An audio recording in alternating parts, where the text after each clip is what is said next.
Hello,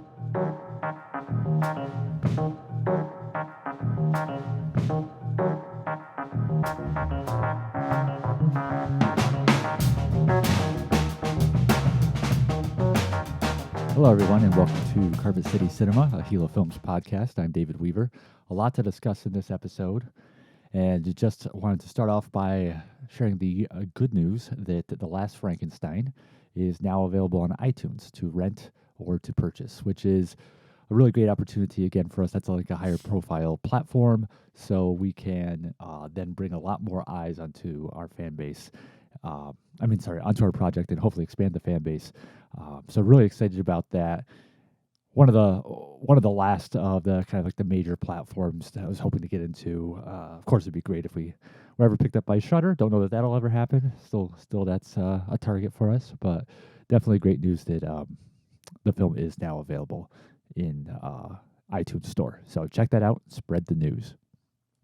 And over at YouTube, great to see that the feature-length film, has hit 2,000 views, which is also excellent news to touch that milestone. So thank you, everyone, for the support, for watching it, and for sharing the news of it being on these various outlets. So 2 episodes ago, we discussed the 1969 film Changes, and one of the things that I walked away from that movie with was the impression that there were definitely scenes shot for that film that didn't make the final cut, which isn't an atypical thing necessarily for a film. It happens a lot, but in the terms of Changes, it just was a much more striking sensation that had happened. Partly it was because of the filmmaking style. The last third of the film had a much more traditional narrative approach, while the first 2/3 were much more free-form in their approach to telling the story. There was jumps back and forth in time. There was use of music, songs, in an almost music video style sense. And in addition to that, there was also in the end credits of the film the use of stills from the movie underneath the end credits. And some of those stills were for scenes that had not actually been in the film itself, including a scene where the main character has a fight with a motorcycle gang. And it just also really stood out to me how strange it was that certain cast members in the film had such incredibly small screen time. I had talked about Norman Alden, a really well-known character actor, already established at that time, who literally has like 2 shots in the film, mere seconds, and very prominently featured with those shots. It's like a medium close-up and a close-up, and it just seemed really strange that they would have used him so little at that time in his career. And another actor who was in the film, who also was used fleetingly in a very strange way, was Tom Holland. He plays the main character's college roommate, and only has, again, I don't know if he's even on their screen for a minute, maybe 30 seconds. Only a couple shots, like a medium close-up and maybe a medium shot.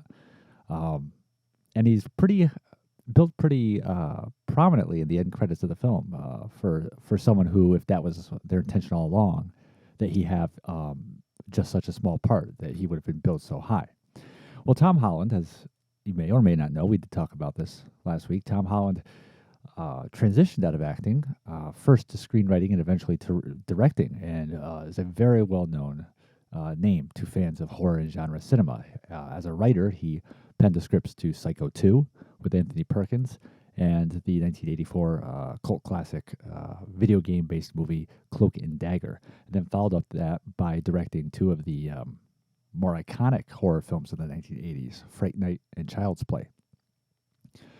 And he has a website, and you can find his email address there. So I thought, what the heck? Why don't I just shoot him an email? What do you got to lose? And I did. And I mentioned to him that I was a big fan of his work, that I was going to do a podcast about the film Changes, and asked him if he just had any recollections about it, and whether or not he had originally more screen time in the film. Because I pointed out to him how strange it seemed that he was there. He and some of the other cast members were there so briefly. So I ended this email kind of near the end of it. I posed the question, I was wondering if you had been originally intended to play a larger part. So he actually did take the time to respond, which is really, really kind of him. He's still an active filmmaker, so I really appreciate him taking the time out. And he said, and this is reading from his email, "My God, I don't remember. I was disappointed because they cut my scenes, but I don't remember why. Terry Garr was in it. I knew from the Actors Studio. Hall Bartlett was a hot director at that moment." So, again, really cool that he reached back out, shot me an email back out, but also, again, just very much a vindication of my theory that this film had substantial scenes that were shot and then left on the cutting room floor. I don't know, obviously not able to see these scenes, and I'm guessing the footage no longer exists. I don't know whether they would have made for a better film or not, but yeah, it's a film where the missing footage really stands out. Oftentimes, I'd say, a great deal of the time when full scenes are shot and then removed before the film's released, even if you think the film's better with those scenes, it doesn't really slap you in the face that they're not there when you watch that initial theatrical release version. Now, a random example, I guess, comes to mind would be Star Trek VI: The Undiscovered Country. The home video version of that, and it's been on DVD and Blu-ray and everything, has additional scenes in which you find out that one of the people who's involved in the political assassination conspiracy that is crucial to the plot of that movie, you find out that one of the people is a Federation officer who disguises himself as a Klingon. And that is not in the theatrical cut. So even though I think it actually aids the film that they decided to do it that way, in the home video release, in the director's cut, I think it's good that they put that back in there. It's not something you ever would have known was missing had you seen the theatrical cut. So usually when this happens, again, you might think the film's better with the footage that was left out, but it's not really necessarily. It's not the absence of that footage is not something that necessarily screamed out to you at the moment. But this was an example where it did, and so really, again, appreciate Tom Holland reaching back out and confirming my wild, crazy hypothesis about this movie. So for fans of classic cinema, one of the news stories that's come out in the last week or so is that streaming versions of the landmark 1971 film The French Connection have been edited for content. So, of course, if you're not familiar with this film, it's based on a true story about a pair of cops played by Gene Hackman and Roy Scheider, who uncover a massive heroin deal about to go down in New York City. It won Best Picture, Director, Screenplay, Actor, editing as one of the most famous car chase scenes ever. Directed by William Friedkin, who also gave us The Exorcist.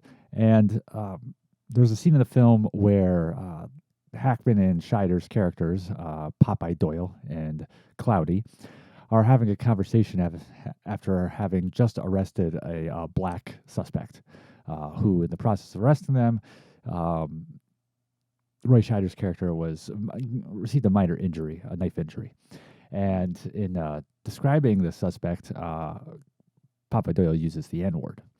Now, in the context of the film, that is just who that character is of Popeye Doyle. He is that guy who has no problem referring to a black criminal using racial epithets, at the same time gets along fine with black cops. He's very rough and tumble, very street, very instinct-driven. And having him use that language is not a defense of that in the film, nor are they in that scene trying to criticize his use of that language. They are merely just portraying him as using that language because that's just what a cop in 1970s New York City, street cop, that's how they would talk. So this has always been available on all forms of the movie, VHS, DVD, Blu-ray, streaming, on TV. But apparently people have noticed that recently on the Criterion's channel, their streaming platform, on airings on Turner Classic, on repertory screenings in theaters, that language has been cut out, and not only just cut out, but in a really awkward way. So within that conversation, they basically cut out it's like I think it's 9 seconds, 6 or 9 seconds, in the middle of the conversation where that racial dialogue happens. And so you go from basically they're in a police precinct and they're talking, and it just is this awkward cut to them standing in different positions within the same room. So it's not even like a smooth handling of that. Now, who's behind this? It's well, Disney. Disney bought Fox Studios, which made The French Connection, and so it's believed that they're the ones kind of behind this cutting of the film. Interesting thing though is that Disney Plus in Canada and the UK still show the unedited version, so that's kind of weird. But obviously, this is not the kind of thing you want to ever see happen in a film, regardless of the intentions of the filmmaker. Again, it was obviously William Friedkin and Ernest Tidyman who wrote the script, and Gene Hackman are not racist, and their intent in putting this in the film is merely just for realism.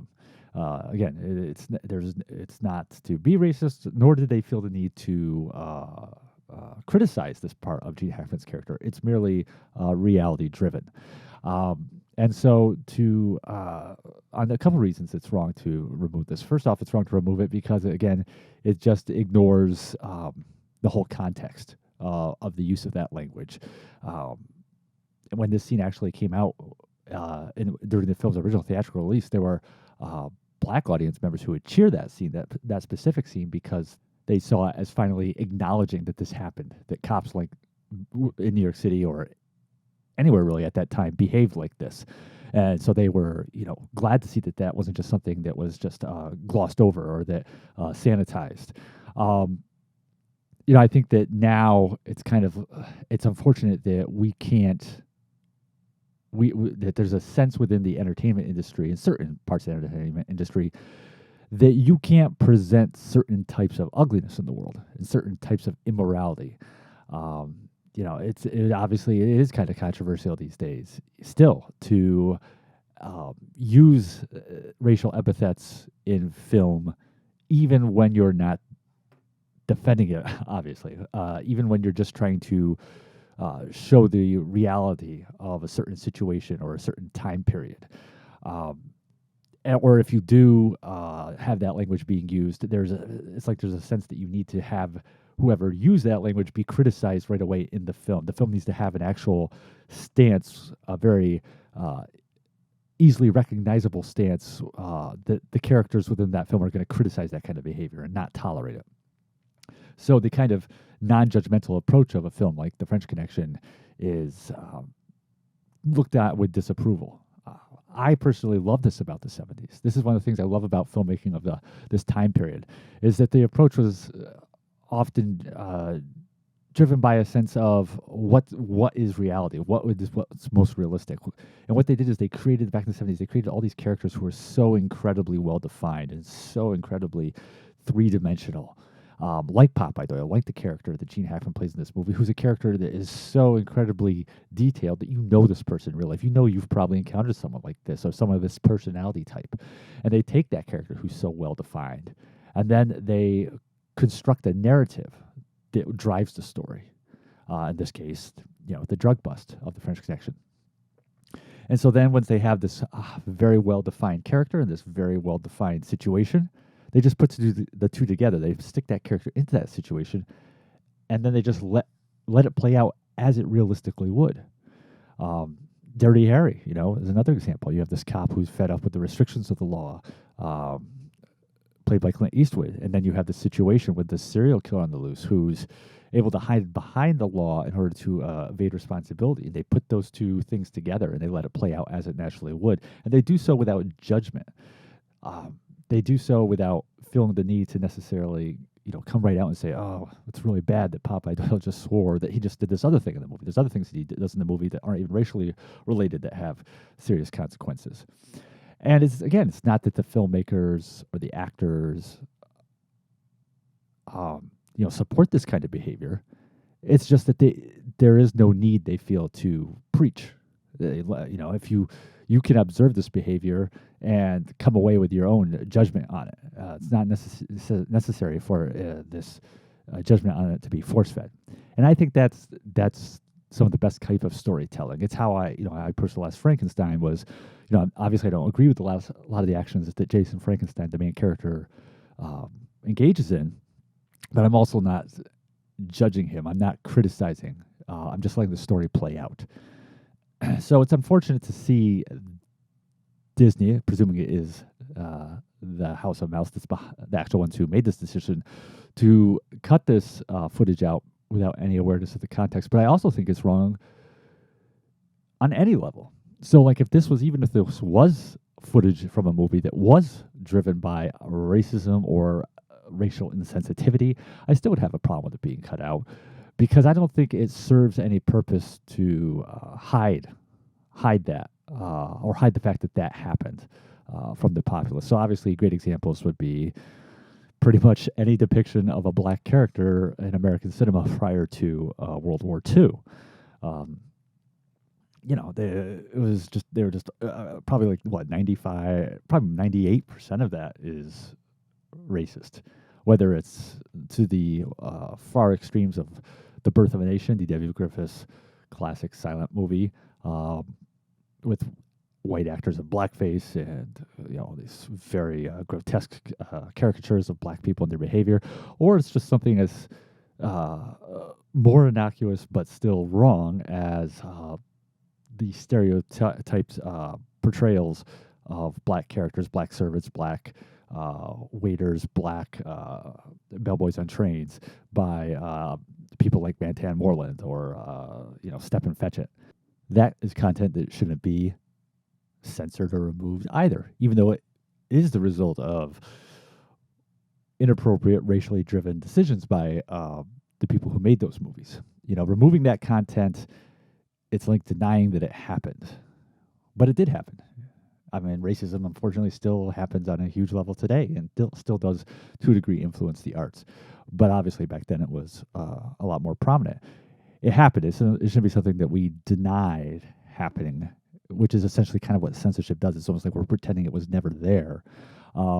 It's something that we should allow to exist and discuss and should be able to talk about. And the truth is, I mean, Mantan Moreland's a great example. His performances as a actor, yeah, they do play the stereotypes of black people for sure back then. And if you're not familiar with Mantan Moreland, just Google him. If you're fans of 40s cinema, I'm sure you've seen him in lots of stuff. He was in low-budget horror movies like Revenge of the Zombies and King of the Zombies. He was also in a lot of the Charlie Chan films at Monogram Pictures. And later on in his life, he was in Spider Baby, the cult classic. But the thing is, even though his performance might have this connection to perceptions of black people's behavior and stereotypes about black people, there's also no denying the fact that he was a really good comedic actor. So if he was giving that same performance and we lived in a world where there was no racism, and he was just giving that performance because he felt it was the way to sell that character from a comedic standpoint, we wouldn't even think twice about tipping the hat to him and paying respects to his abilities, because it's just he is a very good comedic actor. So there's even that kind of aspect of things where sometimes censoring even racially motivated content can actually destroy the legacy of some of the entertainers behind it. And then just in general, of course, there's other types of evils in art besides just those driven by racism. I mean, there's films that were made that basically supported the blacklisting of leftists during the kind of the communist witch hunt era, that basically helped perpetuate the Red Scare. There's been films made in history, especially during Hitler's regime, films made in Germany that were anti-Semitic. But I don't think that these films should ever be destroyed or censored in any way just because of this content. They exist. They happened. There's no changing that. There's no denying it. They're still works of art, even if they have offensive and immoral aspects about them. And they stand as a testament to what was permissible at that time, which is something we can all learn from. So by all means, if there's a need, if there's a sense that these films should be presented with some kind of disclaimer at the beginning, or somebody kind of introducing this artwork with a lesson on the context of it, I've had no problem with that. That totally makes sense, especially for someone who kind of walks into a viewing of these movies without any understanding of the history behind it. But to actually edit them, to bury them, yeah, it's definitely something that we should be concerned about. And again, the French Connection is like, it's not even a racist film, right? It's just showing characters engaging this kind of behavior that we don't approve of. So that was in the news lately. No comment yet from William Friedkin, I don't believe, on it. I'm sure he would be pissed off about it. But I'm interested to see if he does ever release a statement about this.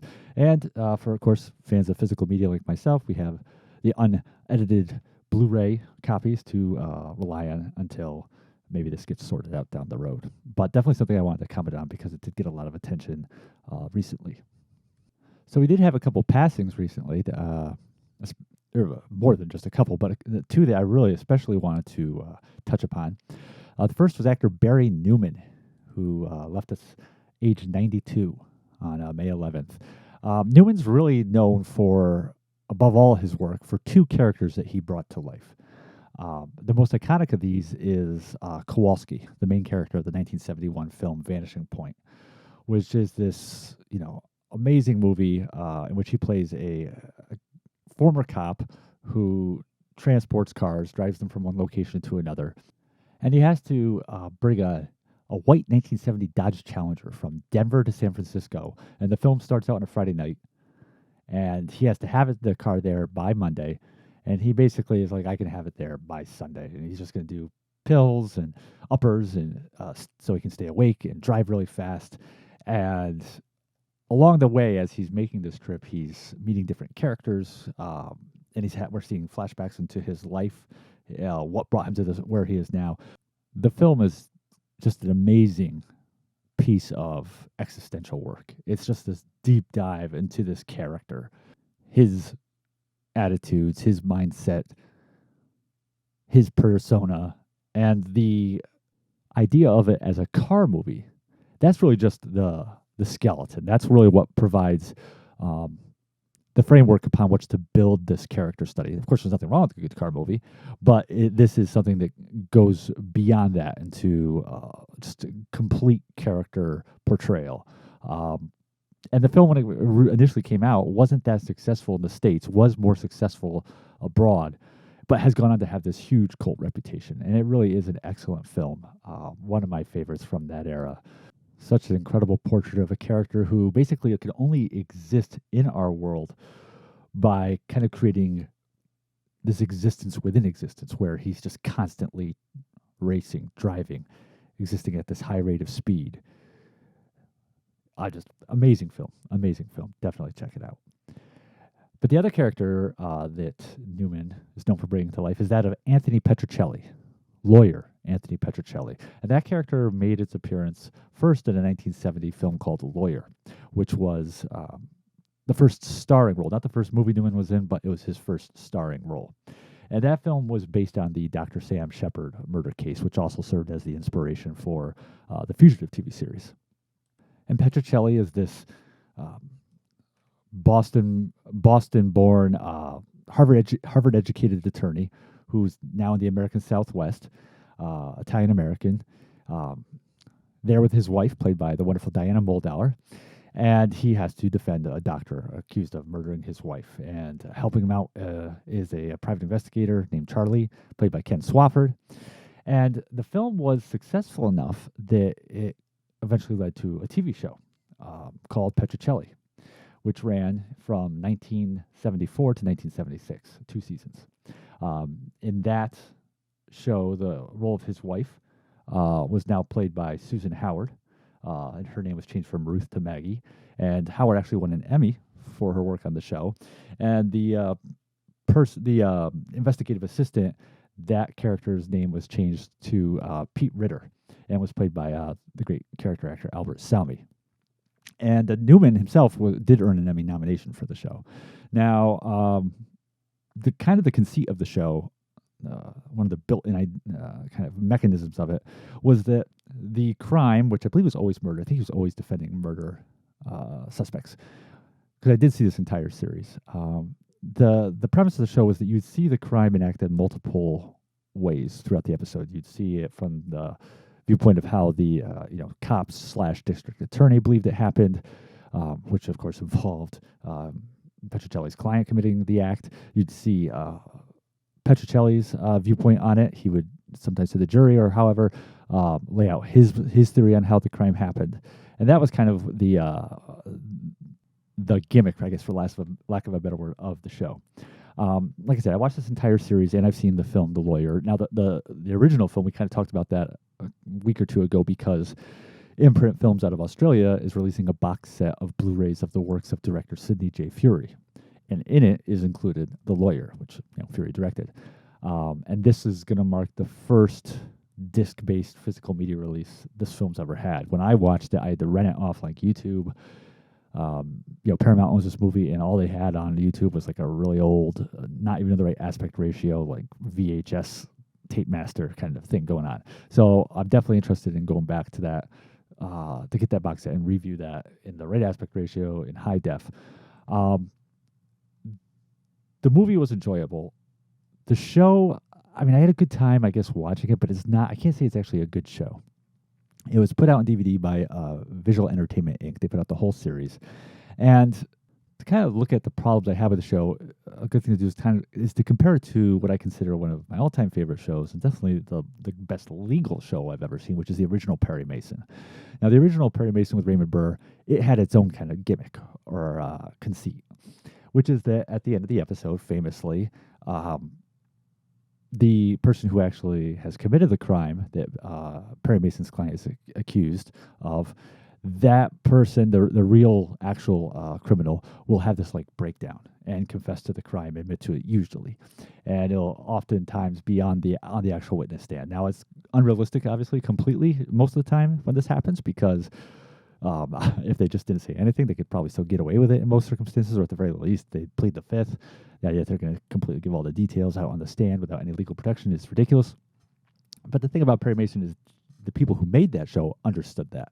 They knew it wasn't realistic.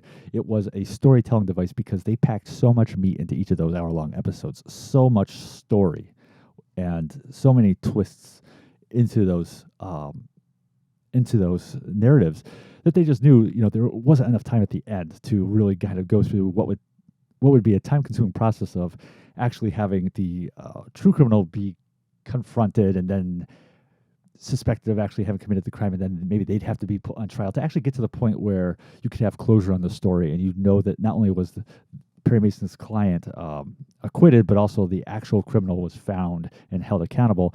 It would take so long to kind of go through that process at the end to really show that play out in any kind of realistic way, that they just abridged it by having this person basically have what I call a Perry Mason breakdown and just confess to the crime. It's a storytelling device to allow for maximum story throughout the rest of the episode, and then take this final revelation of information and make it as brief as possible. And they, in realizing that this wasn't unlike the rest of the show, which is overall a pretty realistic show, in realizing that this was kind of an unrealistic aspect of Perry Mason, they kind of leaned into that, and they kind of like, all right, if this isn't reality, we're just going to go for unreality to the max. So oftentimes when the cast member who has this breakdown has it, is they really play to like the back of the theater. They really go all out, and it's just a really huge, overwrought performance. Even if their performance throughout the rest of the episode has been completely level,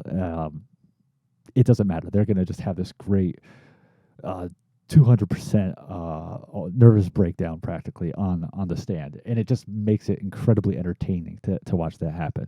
Now, with Petrocelli, the thing is that these different theories, as they're put forth by different characters in the show, oh, maybe this is what happened, maybe that's what happened. The thing is that Petrocelli, when he's putting forth his theory, which is so key to the case because he's got to be able to show what could have possibly happened that would at least get you to believe that even if you're not ready to say that my clients didn't do it, there's enough reasonable doubt. He's usually kind of like spitballing it, unfortunately. Not that he's not doing any investigative work or any legwork. Maybe spitballing is not the best word, but it's his presentation of his theory of the crime, a presentation which is what allows his clients to get off without being held accountable. It's often based so incredibly heavily on conjecture and beliefs that aren't really borne out necessarily by enough evidence. It's more of him basically saying, "Oh, I can see this I see this clue here, clue A and clue B, and I really need clues C, D, and E to really prove this to a jury. But I'm going to go forward and put this theory out anyways." And within the narrative, the jury or the judge buys it. They think it's convincing enough, but it's really not convincing enough. These theories that he puts forth in each episode to get his defendants acquitted, they're oftentimes very weak in terms of any kind of evidential background, any kind of evidential framework, so that you couldn't for a moment believe that the judge or the jury would allow this person to walk. And it's not unlike Perry Mason, where you have the Perry Mason breakdowns. They take a really small part of runtime out of the entire episode. I mean, it's like a minute maybe out of like a 51-minute runtime without commercials. These kind of theoretical viewpoints take up a much more substantial time within Petrocelli. So you're kind of putting the spotlight for a longer period of time on this kind of gimmick of your show, and that gimmick is inherently weak. Whereas, and it's so crucial to your show. It is like part of the Petrocelli package. Like, you're going to watch a show where you're going to see multiple viewpoints on this crime. But it's inherently weak the way you actually built that out. You haven't really actually had the police come forward with this really believable theory as to what happened and really borne out by the evidence, and then taking that same evidence and shown how it can be really believably presented to show that Petrocelli's client didn't commit it. You're just kind of doing it very haphazardly and, very poorly. Whereas with Perry Mason, the focus is often much more on the narrative and the plot structure and that part of the Perry Mason breakdown, that part where okay, this is unrealistic, it really occupies, like I said, it occupies a very little part of the runtime. It's not really where the focus of the show is, and they have fun with it at the same time. And the other problem with Petrocelli a lot of times is that, again, comparing it to Perry Mason had very little in the way of character. I want to say character development. It did have very little in the way of character development, but it had very little in the way of character portrayal. The main characters in Perry Mason, which were Perry Mason, his secretary Della Street, his private eye Paul Drake, those two played by Barbara Hale and William Hopper respectively. And then there's the district attorney, Hamilton Berger, played by William Talman, and then there's whoever the lead detective is, which was played. There were three different detective characters throughout the run of Perry Mason. They established these characters and what makes them tick, who they are, with just the leanest, most muscular, most shorthand form of writing. They don't take a lot of time to really spend with the characters outside of the actual narrative of the episode. They let us see who these characters are and what their personalities are like through the small reactions they have to the events of the episode, through their interactions with each other that they would have to have because of the events of the episode. They don't take time to really kind of go off and have Perry Mason and Paul Drake go to a bar and have drinks and talk about their time in the military, or Della Street visits Perry Mason at home and talks about her family. What we learn about these characters is learned through interactions and conversations that are necessary because of the actual plot line of the episode. So we get this incredibly grounded, very detailed look at who these characters are, but without having to deviate from the meat of the TV series, which is that it is a mystery crime show. We don't, it's not supposed to be a character drama. And the fact that there isn't character development, what I meant by that is just that, it's not like Perry Mason's on a character arc or Paul Drake's on a character arc. They are who they are, which is fine. That's realistic. Like, they're adults. Most of us as adults don't have character arcs. We kind of are on a path that's pretty steady. And they really allow that kind of stuff to take backseat to just the stories of the episodes.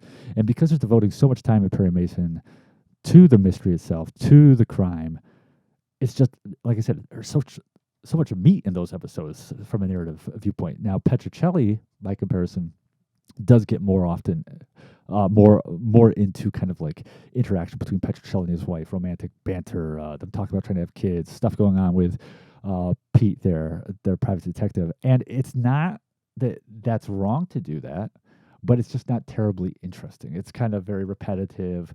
There's this whole kind of like backstory subplot of Petrocelli and his wife. They live in a trailer, but he's building a house by hand, and you know, him, having to, do things at the house, or, deal with local contractors for different parts of the house, or putting the bricks up by himself. It's just very repetitive. It doesn't seem to ever go anywhere. It's not like he's any closer to building that house at the end of the second season than he was at the beginning of the first. So it's just kind of like uninteresting character moments that, again, because now you're using part of your hour runtime to have these scenes of character interaction that aren't overly interesting or exciting.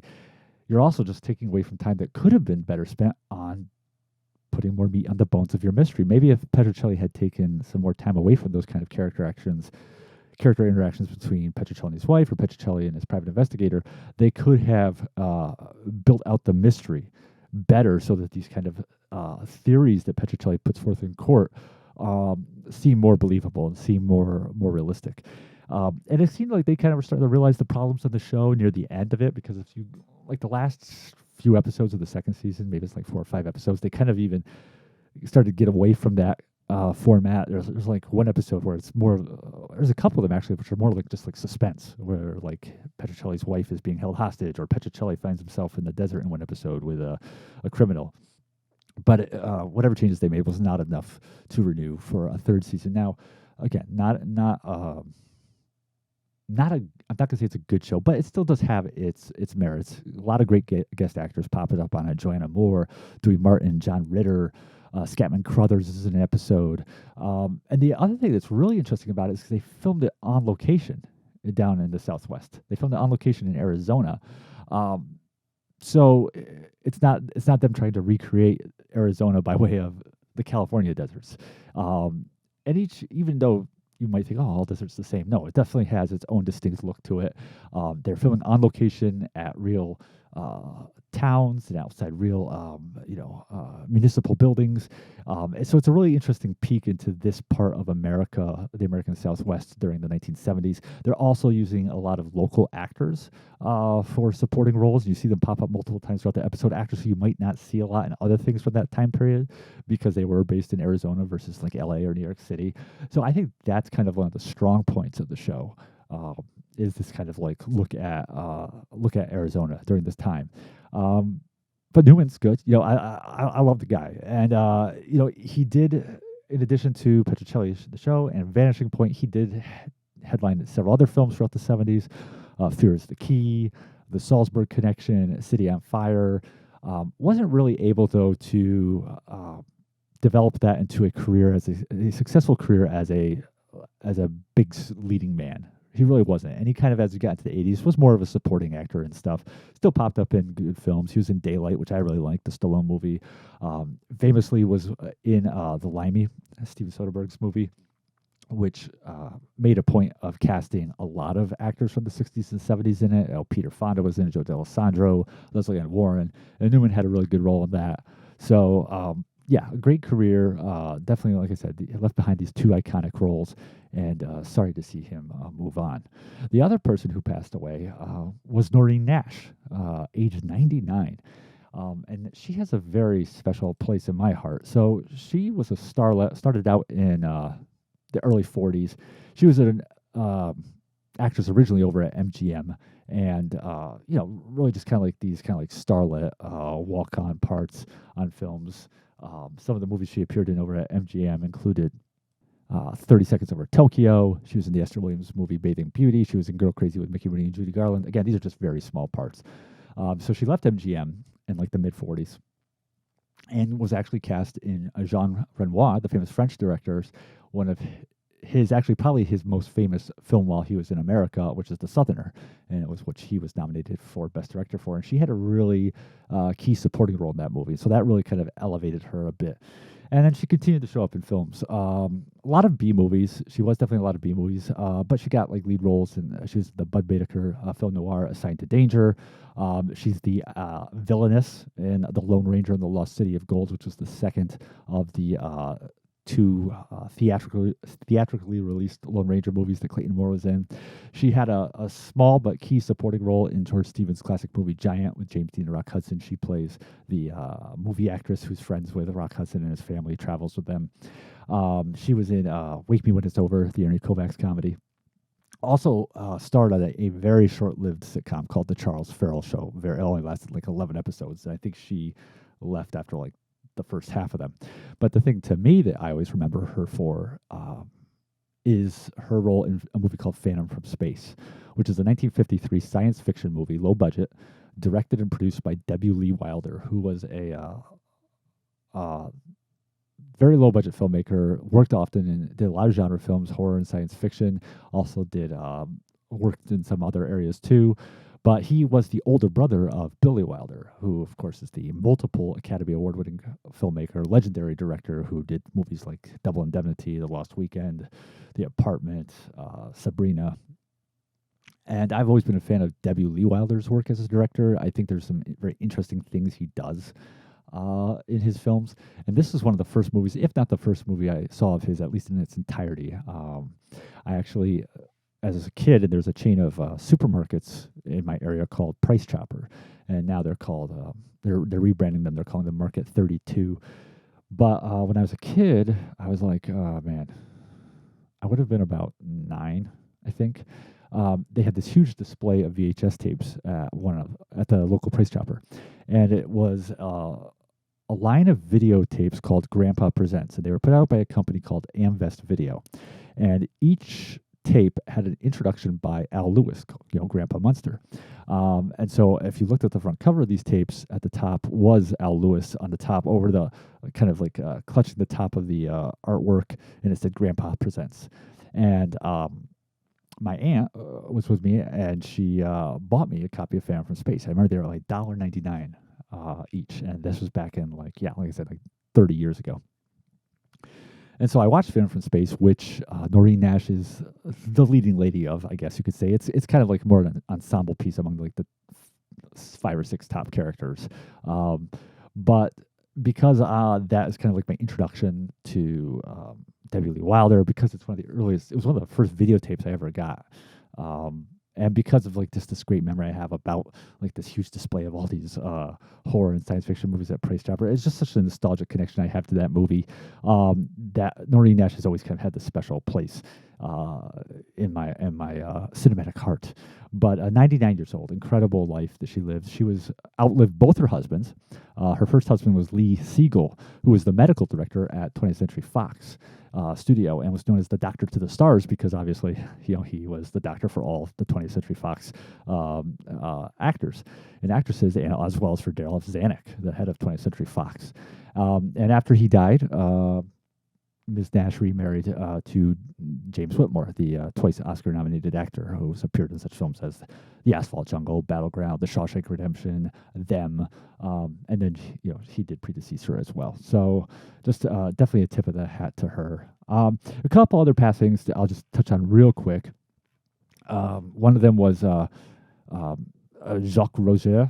Hopefully I'm pronouncing that right. He was a French director, mostly worked in shorts, but he did do several feature films, including Adieu Philippine and Main Ocean. But key to his passing is the fact that he is basically considered the last surviving member of the French New Wave. After Jean-Luc Godard died, Rosier was looked at as the last person left from that cinematic movement. So definitely important to note that he left us. Another person who passed on was Gilbert Taylor. He was a Canadian filmmaker, didn't have a lot of titles in his filmography, but as a director of a Frankenstein movie myself, I feel important to point out his passing because he directed and wrote the 1970 film Dr. Frankenstein on Campus, which I've seen. It is a fun film, a fun contemporary take on the Frankenstein story. Taylor later just did, that was the only film he actually directed. He later did some producing. He produced a family film called Pinocchio's Birthday Party and a movie about Jack London called Klondike Fever, and both of those were in the 70s. And last, which I just read about today, and again, forgive me if I'm mispronouncing this, but Yukiko Takayama passed away. She was born in 1940. She was a Japanese writer and director. Her first screenplay she ever wrote was Terror of Mechagodzilla, which, aside from that being cool that it's a Godzilla film, it's also a very important Godzilla film because it was the last entry in the original run of Godzilla films, which is referred to as the Showa era of Godzilla movies. That had started with the very first Godzilla movie back in the mid 50s, and this was the last entry. And then in the mid 80s, they brought back Godzilla again in what would be called the Heisei. I'm sure I'm butchering that era. But yeah, she wrote the last of those. And she was, I believe, the first female writer. I read somewhere she is actually the only female writer. I can't attest to that on Godzilla films. So later on, she did actually co-write the story for a later Godzilla movie, Godzilla and Mothra: The Battle for Earth. But she also wrote other films and episodes of TV shows. She wrote some anime shows. She directed a couple movies too. So yeah, it's sad to see her go. Especially, I'm a big fan of the original era of Godzilla films. Love that stuff. All right, let's move on now to title announcements that have come out recently. One that has a personal connection to my career as a filmmaker and to The Last Frankenstein is one of the titles recently announced by Warner Archives. They are going to be putting on Blu-ray the 1931 Western Cimarron. So Cimarron has a very important place in film history because it was the first Western to win the Oscar for Best Picture. And it was the last Western to win the Oscar for Best Picture for like 60 years. The next one wouldn't be until Dances with Wolves from 1990. So quite a dry run. So there were several Westerns in that era, in the interval that were nominated for Best Picture, like How the West Was Won and Shane, but that was the only one to win until Dances with Wolves. It also won the Oscar for Best Screenplay and Best Art Direction. Why is there a personal connection for this film? Well, the leading man in this movie was Richard Dix, who of course is Bob Dix's dad. Like I said before, Richard Dix was one of the most popular leading men of his era, and he received his sole Academy Award nomination for his performance in this movie for Best Actor. He starred opposite Irene Dunne, who for this movie received the first of her 5 nominations for Best Actress. Irene Dunne is one of those people who falls into that category of legendary, highly revered, critically acclaimed, very popular performers who never won an Oscar, despite being nominated 5 times. But I've never seen Cimarron. I knew they had put it out on DVD a while ago. I definitely want to pick this up. I've heard that it hasn't aged well necessarily. That it's kind of creaky. But hey, I definitely want to see it just to see Bob's dad, Richard Dix, in this kind of iconic role of his. I've seen several others of Richard Dix's films, but definitely want to check this out. So that's coming out from Warner Archives. A couple other titles that they just announced that are worth mentioning from the same label. One is The Broadway Melody. And this is a 1929 movie that has historical significance for many reasons. It is the first musical to ever win the Best Picture Academy Award. It was the first sound film to ever win the Best Picture Academy Award. It was MGM's first musical. Of course, that's a studio that was renowned for their musicals throughout the years. And it was the first all-talking musical. So on many levels, a very important film. Also on Blu-ray, they're putting out The Last Time I Saw Paris with Van Johnson and Elizabeth Taylor. This is based on the F. Scott Fitzgerald story Babylon Revisited. It was directed by Richard Brooks, came out in 1954. And the cool thing about this getting a Blu-ray release is this was made by MGM, which Warner Brothers owns basically all the MGM library up to like some time. It's a specific month in the early 80s. And the thing about The Last Time I Saw Paris is that it is one of a handful of MGM movies that fell into the public domain for one reason or another. In the case of The Last Time I Saw Paris, when they put the copyright year on the movie, 1954, they inverted 2 of the Roman numerals.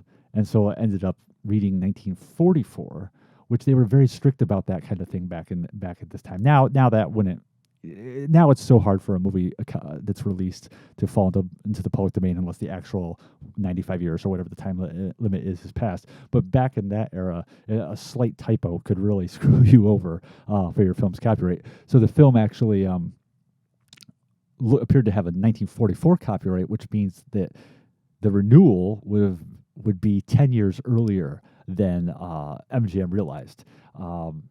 So presumably that is presumed to be why it fell into the public domain, because they weren't expecting to have to renew it for another 10 years. And the thing about these movies that fall into the public domain, of course, when they're owned by a major studio, is there's less incentive to restore them, re-release them, because the movie like The Last Time I Saw Paris had so many budget label releases on VHS and DVD, so many dollar DVDs. Warner Brothers did eventually put it out through the Warner Archives on DVD, give it a legit authorized release from their elements. And so it's really cool to see that they did take the time to restore this for Blu-ray. And obviously that's what you want, because even though the film's in the public domain and anybody can put out some crappy transfer of it, MGM, or Warner Brothers in this case, they have the actual original best elements. So they're the ones who are going to be able to give the proper presentation to this film. So really glad to see this, get the love it deserves. And last but certainly not least, just announced on Blu-ray from Film Masters is going to be a double feature Blu-ray of Beast from Haunted Cave and Ski Troop Attack.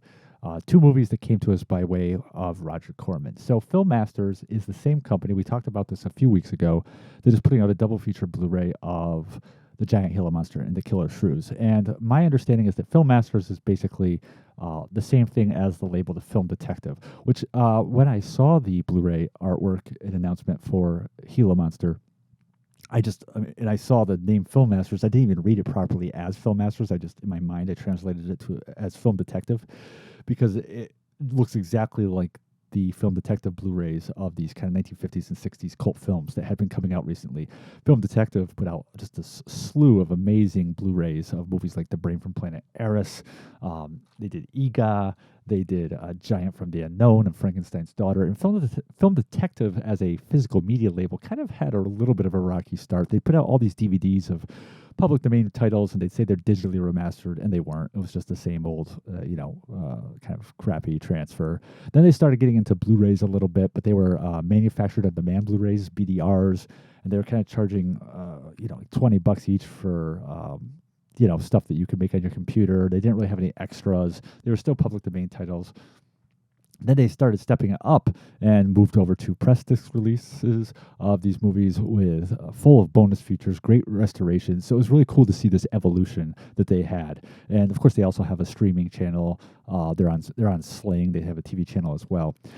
So now I don't know the whole story behind why it's been rechristened as Film Masters, but I am assuming it has to do with the fact that at the very end of 2020, like December 2020, Film Detective was acquired by the company Citadime.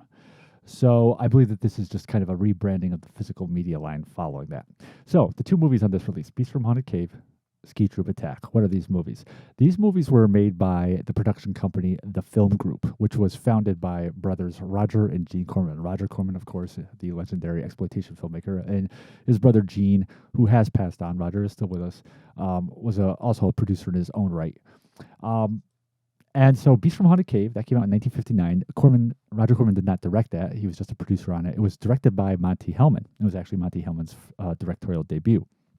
Hellman went on to direct such acclaimed films as Two-Lane Blacktop. He did The Shooting with Jack Nicholson. Did a lot of stuff with Corman, though, early on. And it's great. It's a really fun monster movie. Filmed on location in South Dakota, Deadwood. And it's about these group of thieves, robbers, who cross paths with this cave-dwelling, spider-like creature. It's got great atmosphere. Interesting cast. A lot of Corman regulars. Michael Forrest is in it. He would play the title role in Corman's film Atlas. A lot of people know him from his guest appearance as Apollo on Star Trek. Sheila Carroll, the leading lady in this, she was mostly in B movies, but really natural actress. I really liked her performance in this film. Richard Sinatra, Frank Sinatra's cousin, is in the film. And this was filmed simultaneously with Ski Troop Attack, which is the other movie on this set. Ski Troop Attack is a World War II film, and the first war film that Corman directed, I think he only directed the two of them, this one, and then later he directed The Secret Invasion, and then he took a trip back to World War I for von Richthofen and Brown. But they were filmed simultaneously in and around Deadwood, South Dakota. And the films used the same cast and crew, obviously, same writer.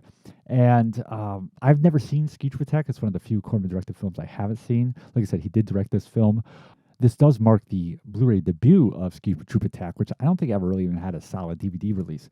Now, Beast from Haunted Cave, that likewise had been subject to many budget label releases. Synapse did give it a solid DVD release at one point, and Retro Media did put it out as a Blu-ray, a double feature with The Wasp Woman. But even though it's not like these were bad releases, they also weren't necessarily reference quality releases. It's what happens with a title like this that I don't know if the original negative even exists for. I feel pretty confident though that Beast from Haunted Cave, that this is going to be the definitive release of this. They're going to do a 4K scan from 35mm archival materials, which them saying that implies to me that they probably don't have the negative, but still, I think it's going to probably the best it's going to look. The release is going to come out a week before Halloween. It's going to include the extended TV version of Beast from Haunted Cave, because what Corman would do with movies like this, he did it with Creature from the Haunted Sea. I think he did it with The Last One on Earth. As these movies were only a little over an hour long, and so he would then film new footage to pad it out a bit so it could be air on TV as like a 90-minute slot. So they're going to have that extended version of Beast from Haunted Cave on the disc. They're going to have a booklet. They're going to have a trailer for Beast from Haunted Cave, and they're also going to have a little featurette made by Ballyhoo Motion Pictures, great company, talking about the history of this company, the film group that the Corman brothers had running for them in the late 50s into the 60s. Really excited for this to be coming out, and definitely one I'll get a day of. All right, so I think that kind of covers everything going on, and now we can go to the movie of the week, which went with something newer this time around. First time viewing, the 2012 movie Snow White and the Huntsman, starring Kristen Stewart, Chris Hemsworth, and Charlize Theron. And this was the year of the Snow White movies. This was the same year that Mirror Mirror came out with Julia Roberts, directed by Tarsem Singh.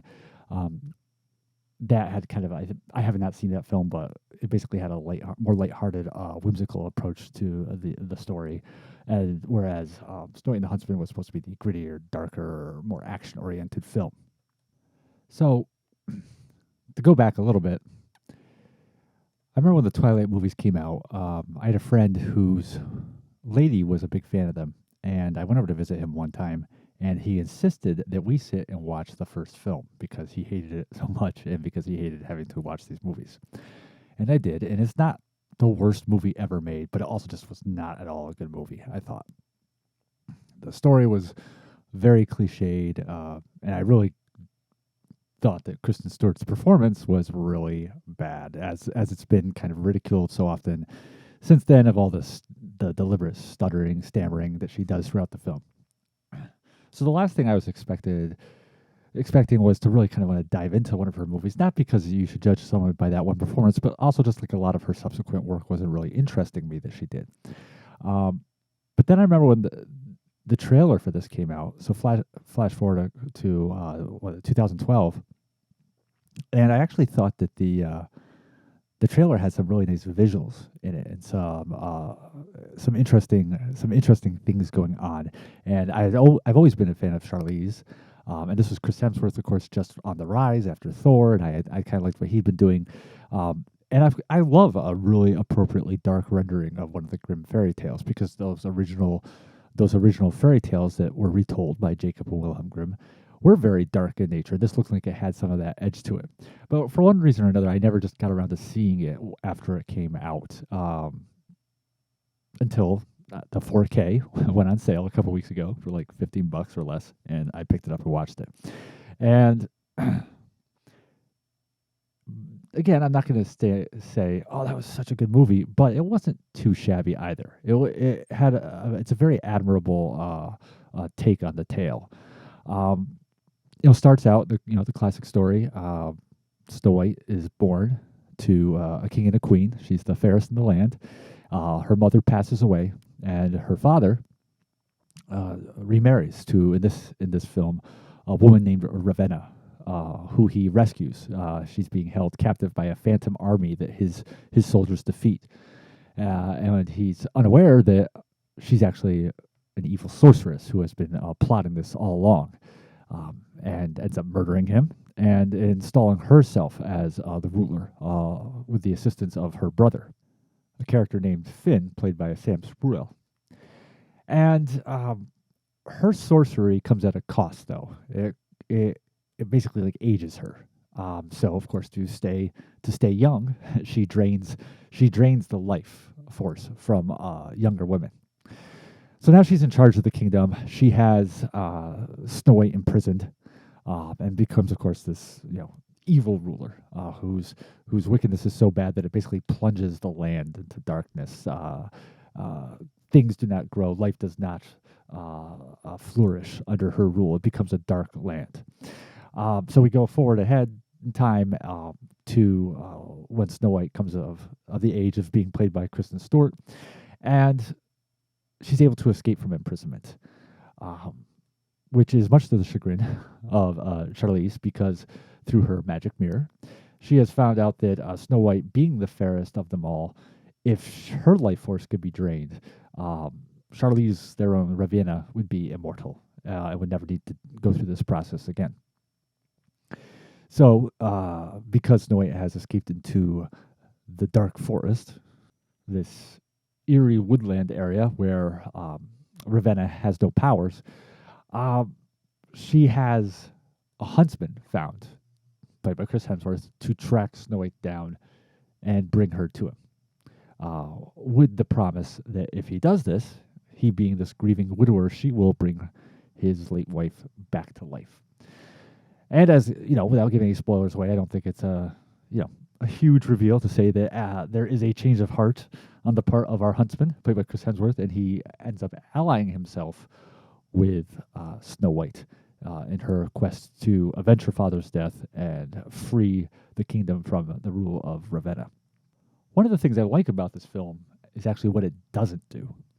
There are a lot of things that I feel like contemporary fantasy action movies, they kind of go for, that I don't really find that appealing, and this film evades some of that. One is just lousy comedy relief. As one of the problems that I had with the Lord of the Rings films that Peter Jackson did, is the humor in it. I just felt like it was really just unfunny and just stupid. And I'm not saying I need to have the most esoteric humor in the world. I love a good a slapstick or pratfall that's well timed. But just the consistency of the humor in those movies was, just elevated Three Stooges, which I'm being extreme in saying that, but you get my idea. It wasn't really that funny. It was stupid, but there was more than just a little bit of it. And in this film, Snowy and the Huntsman, they really there is some humor in it. It's not this completely devoid of that, but it doesn't feel the need to kind of just have a constant source of comedy relief throughout the film. It doesn't feel the need to have this steady drip of laughs that it needs to provide to counteract against the heavier stuff in the film. Also, the action scenes. Again, going back to Lord of the Rings, one of the problems I had with some of the action scenes in Lord of the Rings films, they had some really good action scenes, but was that there was a tendency to rely on, which is very common these days, a lot of that kind of quick cutting, just constantly quick cutting to try to convey the chaos of battle. The problem I have with that is that if used too much, you tend to lose any perspective of what's going on. Yes, you get the sense of the chaos, but eventually you lose sight of the art of this being a film. This isn't, you're not supposed to be in a battle when you're watching this. You're supposed to be watching a battle, and you're supposed to be watching it as told by a filmmaker. And so all the choreography that goes into a fight scene, all the design work kind of just gets discarded. And I thought that in Snowy and the Huntsman, more so in the larger scale battle scenes, that they avoided that. They did a better job than other films of this time period in ilk of portraying these larger battles. Now, they did kind of lean on that, kind of that quicker cutting on some of the more one-on-one combat scenes in the film, in Snowing the Huntsman, and that was to its loss. I was watching. I remember I was younger. I saw the first Resident Evil movie. I thought it wasn't half bad, and I went and watched the second one, Resident Evil Apocalypse, which I did not like at all. Probably one of the worst films I've ever seen. And there's this big fight scene at the end of the movie between Mila Jovovich and this mutant, and it's just so much quick cutting that you can't even really see the choreography of it. And it was to such a degree that on the commentary track, even I think it was one of the actors. I don't think he wasn't trying to be negative, but he did say something along the lines of, "Oh, it's too bad that they don't film this in such a way that you can see more of the amazing choreography that was going on." Like, it was like even he realized that they were not filming this appropriately. And in Snowing the Huntsman and the one-on-one combat scenes, there is a problem where they rely a little too much on the cutting, and also they're filming too tight, so that you really do lose a sense of the choreography of it all. Because you can tell that they have good fight choreography, decent fight choreography in Snowing the Huntsman, in scenes where Chris Hemsworth is going one-on-one with these knights and trackers who are coming after him and Snow White. But yeah, it's just kind of, it gets a little lost in the soup when they get tighter than that. But again, just the fact that they did at least do a good job of the larger battle scenes, just the fact that they did, keep the humor at bay and keep it from being just kind of like unappealing, lowbrow, not very well thought out slapstick. It was nice just to see this film not making those mistakes, to just make the right decisions, maybe in these moments of showing these larger scale battles, or avoiding the comedy relief. Maybe they still weren't delivering the most famous battle scene ever, or maybe when they did rely on some humor, maybe it wasn't the funniest humor ever, but it was solid. They were making the appropriate solid choices instead of going for what was been the more prevalent popular choice at the time, which would have resulted in a worse product, in my opinion. They avoided saying, all right, we're going to have this, especially at the end of the film, there's this a really well-located battle that they have staged between Snow White's forces and Ravenna's, where Ravenna's held up in her castle, and it's on like this beach, like this coast. So in order to attack it, Snow White and the huntsmen and their soldiers, they have to ride along the beach and approach it along the coast. And it was just a really interesting idea to place this in such a location that almost had like a Normandy quality to it, like the Battle of D-Day, where of course the famous Battle of World War II, where the soldiers stormed the beaches of Normandy. It had that kind of a quality to it. So it was interesting that they chose that location, and it was just nice to see that in depicting the Snow White in her army approaching the castle, attacking it, getting attacked by Ravenna's forces from afar as they use catapults and arrows. It was nice that they did this in such a way so that you could see the scope of what was going on, that they weren't constantly like cut all over the place. And it really did a good job of selling that scope and the real visual beauty of choosing that coastal location for that scene.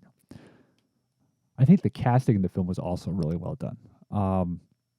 Again, as much as I didn't like Stewart's performance in Twilight, she was really well cast in this film. She did a really good job. Hemsworth, Charlize, all well picked to portray their roles.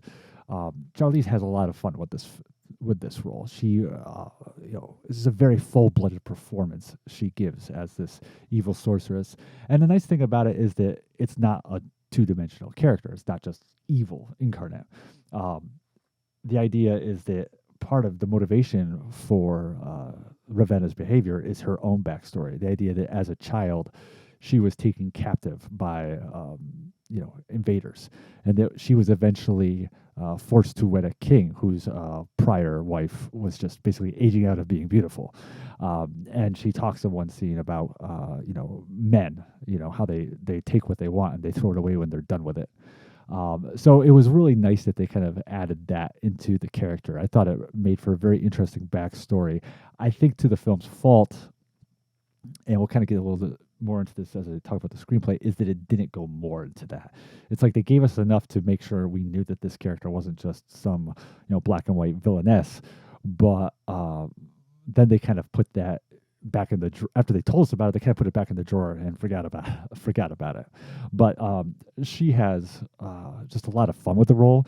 And part of, of course, the problem with her being so good in the role is that there's a substantial section in the middle of the film where she's not really on screen, where we're really just spending time with Snow White and the Huntsman. And again, both Hemsworth and Stewart are good in their performances, so it's not that spending time with them is a problem from that vantage point. It's more just that there's such a heavy dynamic and such a heavy interest to Theron's character of Ravenna that when we're with the Huntsman and Snow White in this middle section, where they're really just trying to make their way from point A, which is kind of initially in the Stark Forest, to point B, which is to reunite with Snow White's father's former allies. It's probably the one of the less interesting parts of the narrative. A lot of the banter between a lot of the dialogue between Snow White and the Huntsman is kind of like very cliched. It's very kind of like it's the very classic story of the Huntsman. He feels he let down his wife because she was killed, and he just feels like he's no good to anyone. And he's the reluctant hero. He's the Han Solo of the movie, who's like, I'm no good to anyone. You don't want me around. I just I'll get you from here to there, and then I'm out. And Snow White is very much just let's believe in good, fight for the good of the people kind of thing. I might as well get into it now. Actually, I think the screenplay really is one of the weaker parts of this film for these reasons, because it spends too much time away from the Queen, from Ravenna, the sorceress, throughout this midsection of the film, and which wouldn't be a problem, again, if it weren't for the fact that the time it's spending with Snow White and the Huntsman is just kind of going through these kind of very cliched paces of just having them travel and having these kind of exchanges, which are just basically meant to deliver a shorthand about their characters to make sure that we know that in many ways this is the Leia and this is the Han Solo. There is kind of like that Star Wars parallel, which makes sense because obviously Star Wars famously was inspired by classic mythology, which Grimm's fairy tales would fall into that. So throughout that midsection, it does improve once we get into the introduction to the dwarfs, the famous seven dwarfs of Snow White and the Seven Dwarfs. But so the screenplay has that problem with it in the midsection. And as I mentioned, one of the other problems with the screenplay is that it just does not build enough upon Ravenna's backstory. It gives us a taste of it, so again that we know there's something more going on to her character. But once it does that, it really kind of forgets about it. There is kind of it comes back to it at one point in the film where there's a brief flashback to Ravenna's childhood, which shows how she acquired her magical powers. But I think, and that flashback actually happens during this kind of midsection. It's kind of like one of the few brief moments that we go from Snow White and the Huntsman in the woods to see what Ravenna is up to in the meantime, and she flashes back to her childhood. I think that what it would have both helped make the story stronger, the storyline stronger, the narrative stronger, and have more depth, and also deal with this kind of uninteresting midsection, is if they had just had shown more of Ravenna's. Not necessarily they have to show more of her backstory, but dive more into her ideology and her motivation. And they could have done that, sprinkled that throughout more of this midsection instead of just having that one cut to her. Have more scenes involving her to kind of really flesh out her character even some more. I think if her character was more fleshed out, so that we saw more of this kind of motivation of wanting to take revenge on men because of their conquering, domineering ways, I think it would have made the climax more satisfying, more rich. The final confrontation between Snow White and Ravenna would have definitely been something that had more impact than just the classic. We got to have the final fight of the film, and it would have solved that issue of kind of like the midsection being a little being less interesting, the least is interesting part of the film. But like I said, once they introduced the dwarf character in this film, it definitely picks up there, and that's one thing I can give them credit for is it's definitely a really good take on the whole concept of the seven dwarfs. That kind of aspect of the classic Snow White story is, met with issue, I guess you could say, in more recent years. There's, of course, right now, Disney's doing a live action version of Snow White and the Seven Dwarfs, which was their classic 1937 animated film, their first feature length film, and now they're, as they've done with almost all their animated films, they're revisiting them as live action properties, and they're just calling it Snow White. And Peter Dinklage, who is, obviously the very famous little person actor from Game of Thrones, has expressed his concerns about kind of going back to these tropes about little people, and even this film, Snow White and the Seven and the Huntsman, met with some issue because the way they decided to portray the dwarfs on screen was by having them be played by actors who were not little people, and then they digitally took their performance and laid it over physical performances by little people. Which I honestly, from a visual effects standpoint, job well done. Because I assumed going into this that it was going to be kind of like a Lord of the Rings thing where they use a lot of forced perspective and, maybe have, little people substituting in for them in long shots when their backs are turned. But yeah, they fooled me. Which I guess is probably where the entire visual effects budget, most of it went, because there are a couple spots in this film where the visual effects are like noticeably weak. Now, for the most part, the visual effects film are solid. It's just solid classic visual effects work. There's like a troll in one scene that's solid CGI troll. But there are a couple scenes in this film, most notably this one scene where, without giving too much away, Charlize's character of Ravenna goes through a transformation from one character into Ravenna. She's basically donning a disguise, and it is like really horrible CGI, like really bad. And it's especially appalling because she's transforming literally from one person into another human person. So it's like you could have done this old school Universal horror style with just dissolves, and it would have looked better than this CGI. So I don't know if that ate up the whole budget, the way they approached the dwarfs. But I love, though, the characterizations of the dwarfs. They are, first off, they got amazing actors to play them. Ian McShane, Nick Frost, Toby Jones, Bob Hoskins in this was his final film before he retired and subsequently passed away from Parkinson's. But also I just love the way that they portrayed them as this band of guys who basically, after Snow White's father fell and the kingdom was plunged into darkness, they just decided to stick together, but have this really cynical, sarcastic edge to them. They're very untrusting just because of everything that's happened around them, and have no problem mouthing off.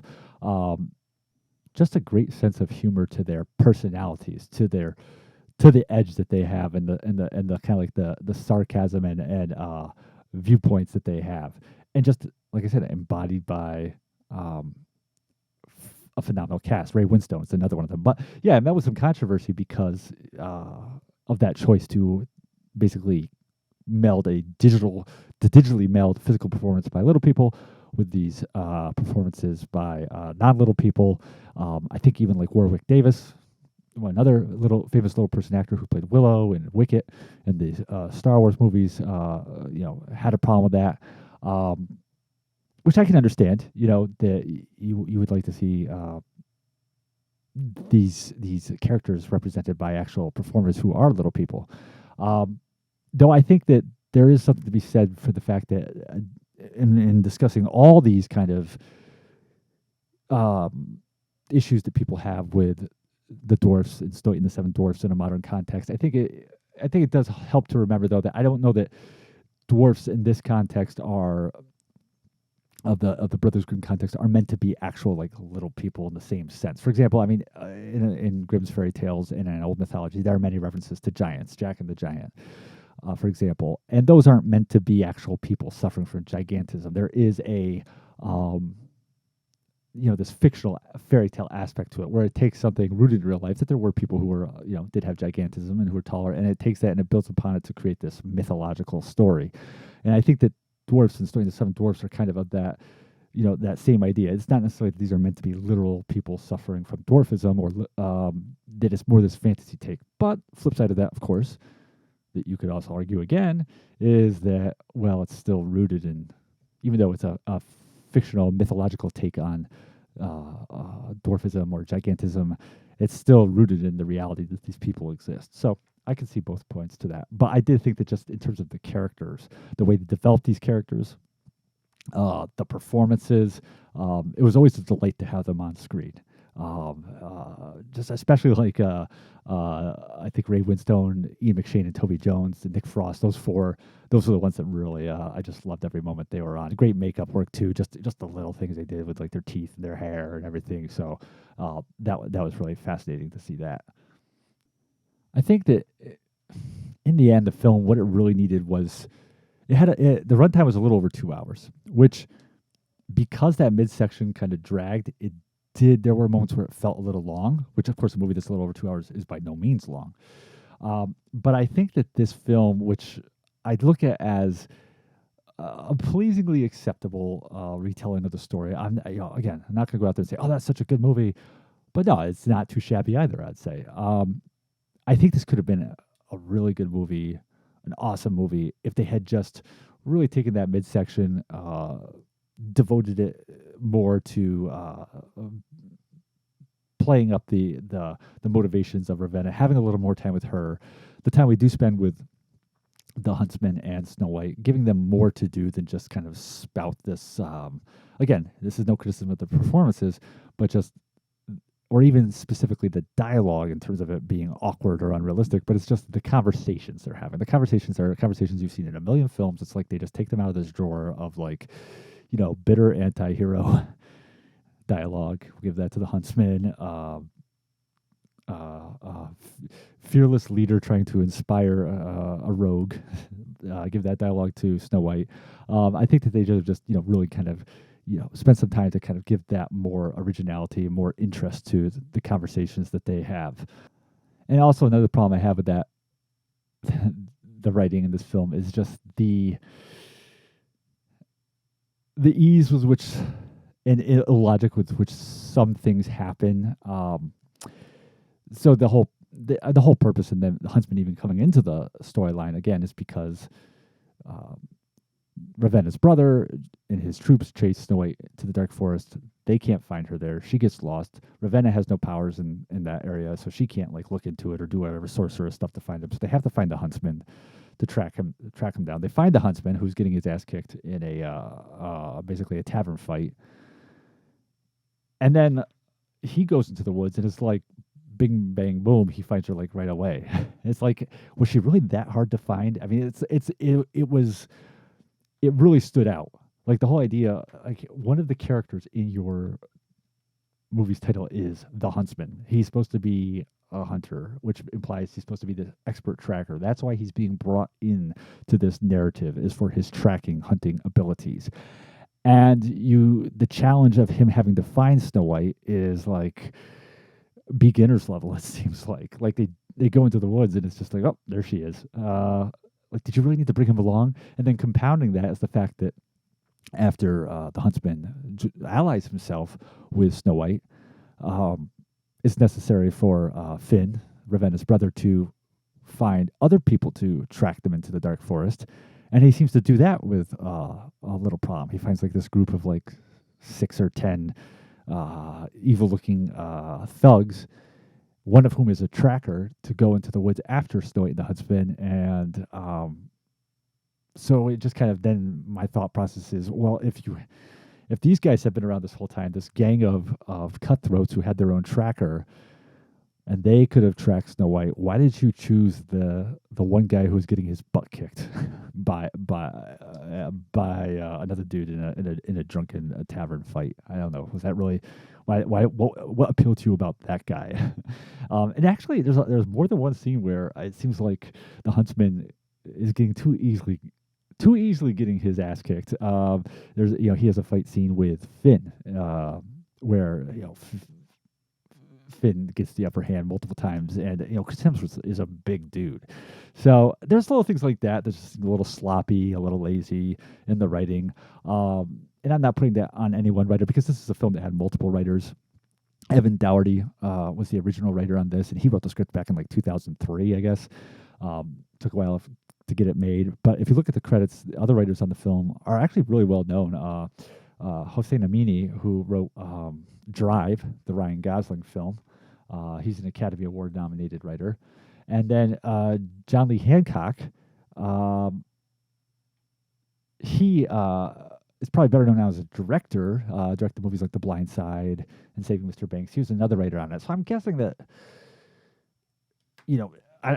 I can't say for sure, but I have a feeling this is kind of like a situation where Dougherty wrote the script and then Amini took a pass on it, or Hancock took a pass on it, rather than like some kind of collaborative effort. So you might the end result might kind of evidence some of that tinkering by different hands and different mindsets that kind of results in some of these kind of issues in a script. So yeah, I think that, again, this is a very acceptable retelling of this classic tale, but had a lot of those screenplay issues been worked out, had we developed Ravenna's character better, had we given better conversations to Snow White and the Huntsman, had some of those hand-to-hand combat scenes been better filmed so that they just, didn't seem forgettable in the watching of them, then I think this could have really been I would have walked away like, wow, that was a really good movie.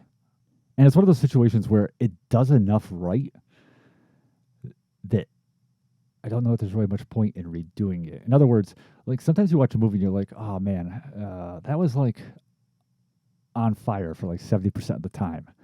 But 70% of the time is such a large percentage that it's like it does enough right that you wouldn't ever want to. Why bother remaking it or retelling it? It has its flaws, but why bother taking another strike at that? And even though, of course, as we speak, they are, as I said, doing another Snow White movie. They will continue to do Snow White movies. I'm not saying that you can't ever do a Snow White movie. If I was to approach the tale of Snow White, there'd be so much that I would just be like, well, can we just lift this from Snow White and the Huntsman? Like, the idea of the evil queen being motivated by her hatred for men and, things of that nature that I kind of like, again, Snow White and the Huntsman, I can't say it's a good film, but it did enough good that I don't know that there'd be much point in retelling this story without me feeling like I'm just kind of like retreading or recutting that initial pass. The film was the directorial debut of Rupert Sanders, who prior to this was an award-winning commercial director. And since then, he followed this up with Ghost in the Shell, the live-action version with Scarlett Johansson, and actually is in post-production right now on the remake of The Crow. The film did well at the box office, though. Nabbed almost $400 million in receipts on a budget of about 170. 2 Oscar nominations for costumes and visual effects, and followed 4 years later by a sequel/prequel, The Huntsman Winter's War. And I watched that trailer for the sequel, and I liked enough of this film and enough of what I saw in the trailer for the sequel that I picked that up off 4K too. It was also at $15. So might even watch that next. Not sure if that'll be the next one I check out.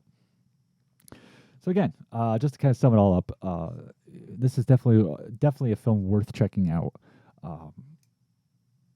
It's not reference quality material in terms of action or fantasy, but it is a more than capable and at times very interesting, very sturdy retelling of this classic tale, and well cast, very very well cast all around. So check it out if you have the time. And I think that'll do it for this week. We will be back next time with more wonderful news on Gila Films. Please continue to just follow us on Instagram and Twitter via the Gila Films handles, on Facebook and on YouTube. Spread the good word of Carpet City Cinema to everyone. And thanks for listening.